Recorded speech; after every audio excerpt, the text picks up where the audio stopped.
Halo semua, balik lagi bareng gue Vian Raffe. Dan seperti biasa di video kali ini gue bakalan lanjutin alur cerita yang sebelumnya pernah gue upload. Dan tidak terasa gue udah nyampe season 9-nya. Dan sebentar lagi bakalan nyambung sama season 10-nya buat kalian yang ketinggalan. Dan buat kalian yang baru aja gabung di channel gue, kalian bisa cek channelnya, kalian bisa cek playlistnya di channelnya, dan kalian bakalan nemuin session-session sebelumnya yang pernah gue upload. Di sana bakalan bersusun rapi ya episode-episodenya juga. Dan tanpa banyak basa-basi lagi, yuk kita langsung cek this out aja alur cerita session 9-nya.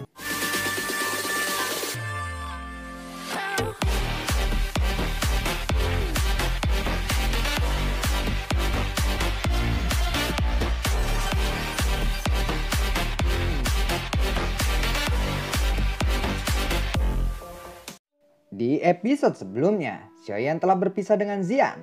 Xian kembali ke suku naga Poid kuno bersama Hiking dan juga Xiongzhan. Xiaoyan pun saat ini segera bergegas pergi dari wilayah binatang. Setelah meninggalkan daerah wilayah binatang, Xiaoyan pertama-tama memikirkan cara untuk mengirimkan beberapa informasi ke kelompok Mu Qingluan yang masih berada di wilayah binatang. Setelah itu dia memimpin kelompoknya kembali ke Papiliun Bintang Jatuh. Sementara itu Yalau yang sedang duduk di atas batu besar di puncak gunung di belakang Papiliun Bintang Jatuh. Feng Zhenze di belakangnya lalu berkata, "Hei orang tua, aku sudah berbicara dengan beberapa iblis tua yang memiliki hubungan yang cukup baik denganmu. Mereka bilang selama kamu dapat memulihkan kekuatanmu, mereka akan menjadi penetua sementara di Papiliun Bintang Jatuh ini," ucap dari Feng Zhenze. Mendengar itu Yalau lalu berkata, "Baiklah, jika aku bisa memulihkan kekuatanku kepada puncaknya, Papiliun Bintang Jatuh akan disegani oleh Hall of Soul saat itu," ucap dari Yalau. Ya sudah lama sejak kelompok Xiaoyan menuju ke wilayah binatang. Aku ingin tahu apakah dia sudah mendapatkan The Soul Baby Fruit atau tidak, ucap dari Feng Zhenze. Xiaolao lalu berkata, "Percayalah kepadanya." Tatapan Yalau beralih ke arah pintu masuk. Riak kecil tiba-tiba muncul di sana. Ruangan perlahan terbuka dan kelompok Xiaoyan pun perlahan berjalan keluar dari sana. Feng Zhenze melihat itu dia tersenyum dan berkata, "Orang tua, selamat, harapanmu sepertinya akan segera terpenuhi. Kamu telah menemukan murid yang sangat hebat kali ini," ucap dari Feng Zhenze. Xiaoyan lalu menangkupkan tangannya dan berkata, "Kami sudah mendapatkannya," ucap dari Xiaoyan. Feng Zhenze lalu berkata, "Bagus, bagus, luar biasa," ucap dari Feng Zhenze. Yalau lalu bertanya, "Apakah kamu baik-baik saja kali ini?" tanya dari Yalau.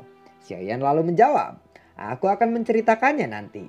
Xiaoyan pun segera menceritakan apa yang terjadi ketika dia kembali bersama Yalau. Yalau lalu berkata, "Hall of Soul lagi ya," ucap dari Yalau. Xiaoyan lalu menjentikan jarinya. Sebuah kotak kayu muncul dan mendarat di depan Yalau. Yalau lalu membuka kotak itu dan berkata, "Ini memang The Soul Baby Fruit. Selain itu kualitasnya juga sangat bagus," ucap dari Yalau. Melihat itu Feng Zhenze lalu berkata, "Dengan Soul Baby Fruit ini, kemungkinan semua esensi aura spiritualmu akan terisi kembali sepenuhnya," ucap dari Feng Zhenze. Xiaoyan lalu berkata, "Guru, kamu seharusnya melakukan retreat secepat mungkin. Dengan begitu kita bisa memulai memurnikan tubuh untukmu," ucap dari Xiaoyan. Yalau sedikit mengangguk dan berkata, "Anak kecil, apakah kamu merindukan ayahmu kali ini?" tanya dari Yalau. Xiaoyan terdiam sejenak saat mendengar Yalau bertanya seperti itu. Xiaoyan lalu mengangguk dan berkata, "Aku akan menyelamatkan ayahku. Aku telah berjanji kepada kakak-kakakku," ucap dari Xiaoyan.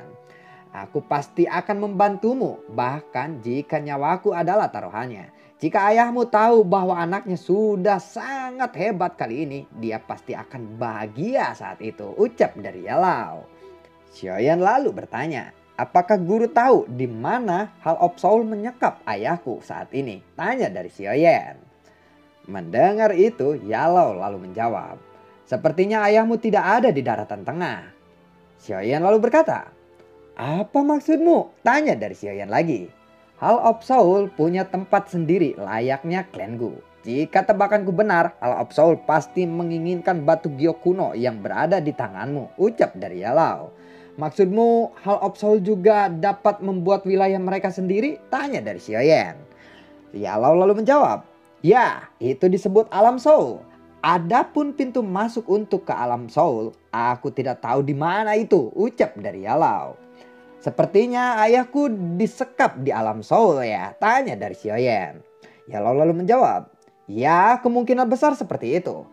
Tinju Xiaoyan mengencang, jarinya dengan lembut menggosok cincin penyimpanannya. Sebuah batu giok kuno muncul di tangannya. Itu adalah batu giok dewa kuno Tuse.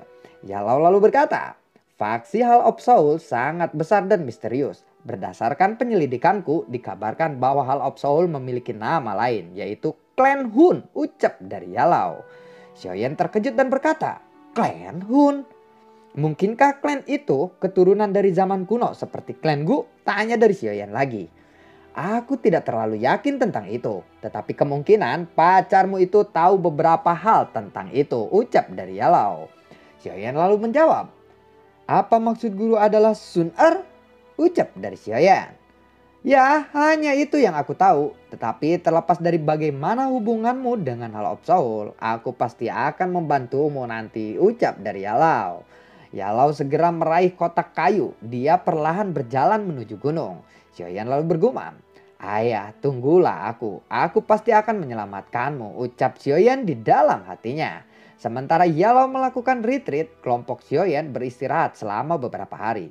Mu Qingluan dan yang lainnya bergegas kembali ke Paviliun Bintang Jatuh. Sementara itu, Xiaoyan setelah beristirahat beberapa hari, Xiaoyan harus kembali memikirkan masalah racun yang berada di tubuh Qinglin. Setelah itu, Xiaoyan dan Qinglin memutuskan untuk pergi ke gunung yang tenang di gunung belakang Paviliun Bintang Jatuh. Di tengah gua ada kolam kecil yang dibangun dengan batu. Air kolam itu tampak mendidih.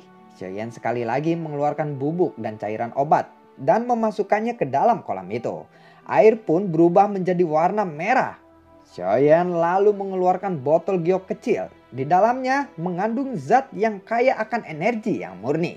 Melihat botol giok itu, binatang kecil seputih salju di dada Xiaoyan segera mengeluarkan suara. Xiaoyan lalu berkata kepada binatang itu, percayalah aku akan memberimu kompensasi setelah ini. Aku akan memberikanmu sedikit, ucap dari Xiaoyan kepada binatang itu. Xiaoyan lalu mengeluarkan beberapa pil dari cincin penyimpanannya dan memasukkan ke dalam mulut binatang itu. Lalu Xiaoyan segera menuangkan cairan di dalam botol giok kecil itu ke dalam kolam. Xiaoyan lalu berkata, Qinglin, lepaskan pakaianmu dan masuklah ke dalam kolam. Jika kamu bisa menyerap semua energi ini, seharusnya itu bisa menstabilkan kekuatanmu di kelas The Zone, ucap dari Xiaoyan. Mendengar perkataan Xiaoyan, wajah Qinglin tiba-tiba memerah. Xiaoyan segera berbalik dan berkata, aku mengerti, ucap dari Xiaoyan. Oh ya, karena aku perlu menambahkan bagian bahan obat, aku harus tetap di sini ya, ucap Xiaoyan lagi. Qinglin segera mengangguk dan berkata, baiklah kalau begitu. Qinglin dengan cepat melepaskan pakaiannya dan segera masuk ke dalam kolam. Xiaoyan kembali berbalik dan berkata, masuk ke mode latihanmu dan seraplah kekuatan dari air ini, ucap dari Xiaoyan. Qinglin lalu menstabilkan pikirannya. Dia lalu menutup kedua matanya dan perlahan memasuki metode pelatihannya. Xiaoyan menatap punggung Qinglin. Ada tato misterius di sana. Tato itu tampak seperti ular piton yang besar. Mata pada tato ular itu tiba-tiba terbuka. Xiaoyan segera berpaling dari tato itu. Xiaoyan lalu bergumam, benda apa itu sebenarnya? Ucap Xiaoyan di dalam hatinya. Kemudian tatapan Xiaoyan beralih ke dalam kolam. Dia sekali lagi mengeluarkan botol giok kecil dan lalu menuangkan cairan merah pucat ke dalamnya lagi. Singkat cerita 4 hari pun telah berlalu. Xiaoyan sudah menghabiskan ratusan bahan obat kali ini. Selama beberapa hari ini, Xiaoyan telah membuang beberapa racun di dalam tubuh Qinglin. Xiaoyan lalu memperhatikan tato misterius di punggungnya lagi. Tato ular berkepala 9 yang misterius itu semakin jelas. Proses ini berlanjut selama 3 hari. Xiaoyan yang duduk di atas batu merasakan ada gerakan dari dalam kolam. Dia perlahan membuka matanya. Xiaoyan lalu bergumam, apakah ini sudah selesai? Ucap Xiaoyan di dalam hatinya. Tatapan Xiaoyan lalu beralih ke dalam kolam yang tertutup kabut. Tiba-tiba area itu bergetar. Xiaoyan kembali bergumam, apa yang sebenarnya terjadi? Ucap Xiaoyan lagi di dalam hatinya. Xiaoyan lalu menyempitkan matanya. Dia menatap tajam ke bagian dalam kolam. Kabut energi yang menyebar tiba-tiba bergoyang. Mata aneh seukuran kepala muncul dari sana. Melihat itu, Xiaoyan lalu berkata, "Mata Triple Jet Grand Snake Plower," ucap dari Xiaoyan. Xiaoyan dengan cepat mundur melihat itu. Saat Xiaoyan baru saja mundur, mata itu tiba-tiba meledak. Sosok besar bergegas keluar menerkam ke arah Xiaoyan. Sosok besar itu adalah ular besar yang memiliki 9 kepala. Xiaoyan segera berteriak, "Qinglin!" Tubuh besar ular itu bergetar. Warna mata yang kemerahan dengan cepat memudar. Warna hijau giok perlahan pulih. Tubuh besar ular itu tiba-tiba meledak. Tubuhnya menyusut berubah menjadi tubuh Qinglin yang jatuh di udara. Xiaoyan segera melesat meraih Qinglin. Dia segera bertanya, "Apakah kamu baik-baik saja?" Tanya dari Xiaoyan. Qinglin perlahan membuka matanya. Dia menatap Xiaoyan. Dia terkejut dan segera melarikan diri dari tangan Xiaoyan. Dia kemudian bersembunyi di balik batu karena dia dalam keadaan tanpa pakaian. Setelah Qinglin menggunakan pakaiannya, dia berjalan keluar dari balik pilar batu itu. Wajahnya memerah ketika ini. Xiaoyan lalu bertanya, "Apa yang terjadi dan apa itu tadi?" Tanya dari Xiaoyan. Qinglin lalu menjawab, "Itu adalah jiwa ular surga kuno," ucap dari Qinglin. Xiaoyan terkejut dan berkata, "Ular surga kuno," ucap dari Xiaoyan. Ular surga kuno adalah salah satu nenek moyang binatang ajaib. Ular surga kuno juga setingkat dengan Hyphen Phoenix kuno. Qinglin lalu berkata, "Iya, aku baru ingat kalau buku-buku kuno tidak menyebutkan bahwa ular surga kuno ini memiliki 9 kepala. Sepertinya ular yang tadi itu adalah ular surga kuno yang telah berevolusi. Aku juga tidak tahu kenapa bisa seperti itu. Saat aku tiba-tiba di daratan tengah, aku secara tidak sengaja memasuki pegunungan kuno dan menemukan kerangka ular surga kuno. Karena rasa keingintahuanku, aku akhirnya menggunakan mata Triple Jet Grand Snake Plower ini. Memang sangat sulit untuk menjinakkan benda ini, tetapi seiring kekuatanku meningkat, aku pasti akan bisa mengendalikannya," ucap dari Qinglin. Xiaoyan lalu bertanya, "Bukankah kamu bilang mata Triple Jet Grand Snake Plower tidak dapat mengendalikan ular dari binatang ajaib yang memiliki garis keturunan kuno?" Tanya dari Xiaoyan. "Ya, jika ular surga kuno ini memiliki tubuh, aku memang tidak akan bisa mengendalikannya. Tetapi ini hanyalah roh. Selain itu, aku tidak bermaksud untuk mengendalikannya, tetapi dia ingin tetap bersamaku.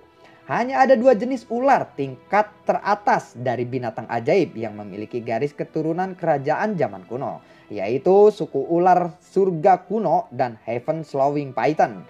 Itu adalah leluhur piton 9 tanah," ucap dari Qinglin.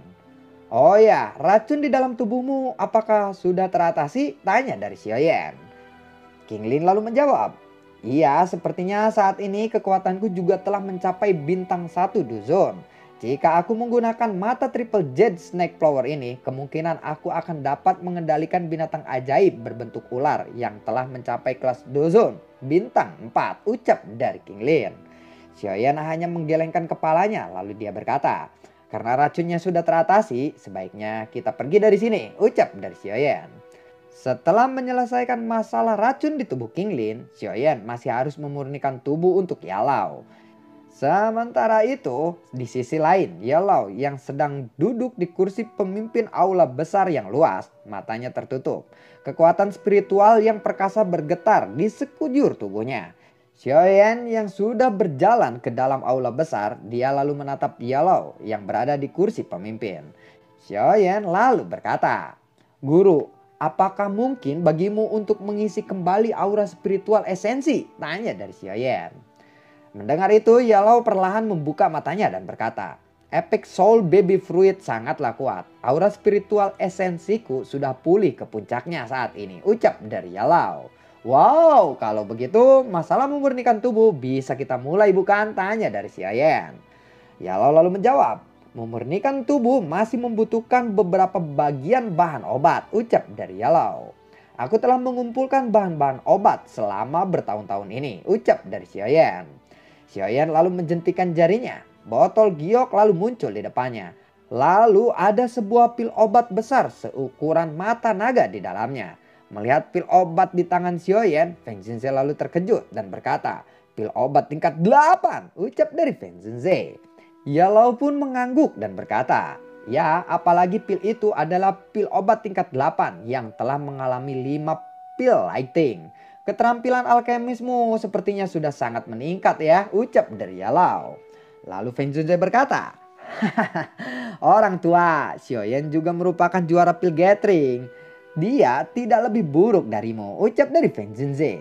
Xiaoyan lalu berkata, "Guru, ini adalah pil sekering darah penumbuh tulang," ucap dari Xiaoyan. Xiaoyan lalu kembali menjentikan jarinya. Sebotol giok transparan lalu muncul. Xiaoyan kembali berkata, "Ini adalah darah esensi dari Hyven Demon Phoenix. Aku juga punya satu tubuh puncak kelas Dozong," ucap dari Xiaoyan. Xiaoyan lalu melambaikan tangannya. Tubuh yang disegel dalam es itu muncul. Feng Zhenze lalu berkata, "Jika membutuhkan tubuh, aku punya satu milik Dozun bintang 4, ucap dari Feng Zhenze. Feng Zhenze lalu melambaikan tangannya. Peti mati lalu mendarat di tanah. Ada tubuh abu-abu pucat di dalam peti mati itu. Feng Zhenze kembali berkata, "Ini adalah tubuh musuhku di masa lalu. Ketiga bahan ini berkualitas sangat tinggi. Bahan yang kita punya seharusnya memungkinkan Yao Chen untuk pulih kekuatan puncaknya. Tetapi aku ingin tahu apakah dia akan mampu menembus kelas Dozon dan mencapai kelas Doseng," ucap dari Feng Zhenze. Yalao lalu menggelengkan kepalanya dan berkata, "Itu sulit," ucap dari Yalao. "Karena semua bahan obat sudah terkumpul, kita seharusnya segera bertindak besok," ucap dari Feng Zhenze. Yalao dan Xiaoyan lalu mengangguk. Xiaoyan kembali ke kamarnya. Dia segera duduk di tempat tidurnya. Dia melambaikan tangannya. Dan ada 3 tulang rusuk putih giok lalu muncul di depannya. 3 tulang rusuk itu berasal dari kerangka Doseng sebelumnya. Xiaoyan dengan hati-hati mengamati ketiga tulang rusuk itu. Xiaoyan lalu berkata, "Sepertinya metode biasa tidak akan bisa membuka tulang rusuk ini," ucap dari Xiaoyan. Xiaoyan lalu mengepalkan tangannya. Api ungu coklat naik dari telapak tangannya melilit ketiga tulang rusuk itu. Lalu perlahan Xiaoyan mempertahankan suhu 3000 Lotus Heart Flame. Dia perlahan menutup matanya dan memasuki mode pelatihannya. Pemandangan ini berlanjut selama 10 jam. Di bawah pembakaran 3000 Lotus Heart Flame, ketiga tulang rusuk itu sedikit demi sedikit berubah. Warna putih giok perlahan memucat berganti menjadi warna yang emas. Suara aneh cairan yang mengalir tiba-tiba dipancarkan. Xiaoyan perlahan membuka matanya. Dia melihat tulang rusuk sudah berubah menjadi cairan emas. Xiaoyan lalu mengulurkan tangannya untuk menyentuh cairan emas itu. Cairan itu tiba-tiba bergoyang lalu melilit tangannya. Rasa sakit yang hebat lalu dirasakan oleh Xiaoyan. Xiaoyan lalu berkata, "Sialan, tanganku sepertinya akan hancur," ucap dari Xiaoyan. Rasa sakit yang hebat tiba-tiba berhenti ketika cairan emas itu mengalir ke tangannya dan dengan cepat menghilang. Kepala Xiaoyan tiba-tiba bergetar. Cahaya keemasan itu samar-samar muncul di matanya. Xiaoyan lalu berkata, "Ini adalah Great Heaven Creation Flame," ucap dari Xiaoyan. Lalu bagaimana kelanjutan ceritanya? Akankah Xiaoyan berhasil untuk memurnikan tubuh dari Yalao atau tidak? Dan apakah itu Great Having Creation Flame? Nantikan konten gue berikutnya dan semoga sehat selalu untuk kalian. Gue tidak lupa untuk selalu berterima kasih buat kalian yang sudah mendonasikan sedikit rezekinya lewat link Saweria di bawah kolom deskripsi. Dan yang sudah mendukung channel ini dari awal hingga akhir. Dan semoga sehat selalu untuk kalian. Tidak lupa gue selalu jelasin bilang kalau misalkan pembawaan alur BTTH ini menurut kalian yang gue bawain bagus, kalian bisa share dan bagi-bagikan ke teman kalian atau dibagi-bagikan di grup-grup BTTH atau donguanya. Itu udah sedikit membantu gue dan tambah semangat lagi buat ngeditnya. Semoga sehat selalu untuk kalian dan assalamualaikum. Dadah.